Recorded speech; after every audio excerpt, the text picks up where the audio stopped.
Hey everyone, welcome to Rex's Kitchen. I want to thank all our essential workers. I also want to throw a big shout out for all that are on the front line battling this pandemic, helping all of us get through this. I also want to thank all of my subscribers, the ones that have been there from the very beginning to everyone who subscribed to this video now. It means a lot to me you being here. I've gotten a lot of great feedback and comments on my videos. It really helps me develop, so keep them coming. Now, what we're going to be doing in this video is making a dish that's not only easy to make, but it's also very flavorful. Cauliflower steaks. This is inspired by one of the subscribers, and considering I've never actually made a cauliflower steak before, I figured it would be a really great reason for us to make it together. A cauliflower can be one of those vegetables that you forget about until you smell it roasting, sauteing, or even frying. The aroma always captivates me and immediately builds anticipation. I don't know about you, but just talking about it makes me hungry, so let's get to cooking. While I'm on my way back from getting some cauliflower, I want to take a second to let you guys know just how good this stuff is. Each serving contains 100% of your vitamin C intake. It has potassium, magnesium, iron, great source of fiber. This is all information I got off of WebMD. I thought it was really interesting, so I wanted to share it. It also contains glucosinolates, which in layman's terms just means when you chew and digest it, it has compounds that might be able to help prevent cancer. It's anti-inflammatory, antiviral, and antibacterial. Just want to let you know, let's get to cooking.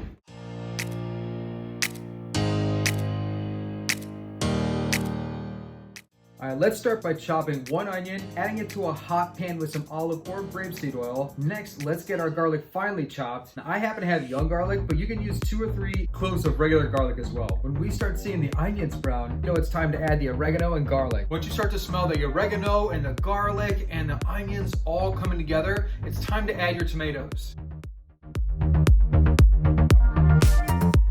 If you happen to find a brown spot on your cauliflower, don't be too alarmed. It's minor oxidation. It won't harm you. Next, I'm going to use a paring knife, trim all the leaves, and remove the core. Now, this is where it gets messy. Unfortunately, I was only able to get 2 steaks out of this cauliflower head. It does produce a lot of trim, so be prepared. We'll separate our trim from our cauliflower steaks, add some grapeseed oil, nice spin action there, give it a mix, some seasoning, and then add to a sheet pan lined with parchment paper. I also put smaller pieces in the center. The outer ring tends to cook a little hotter. Next, we're gonna season our cauliflower steaks. I keep it simple just by using a little bit of grapeseed and some Trader Joe's everyday seasoning. It has a lot of great stuff in there.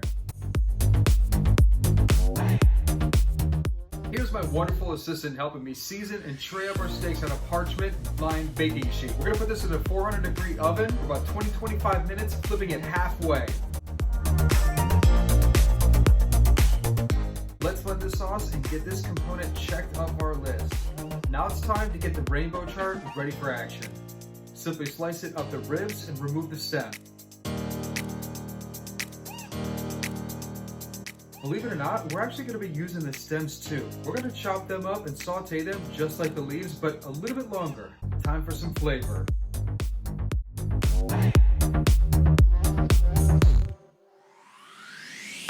After 3 or 4 spoonfuls of vegetable stock, let's add the super green leaves. Now that the greens are wilted, I'm adding just a couple more spoonfuls of the veggie stock to finish them off. Let's add even more flavor with grated Parmesan, black pepper, crushed red pepper, dried lemon zest, and pop it right back in the oven.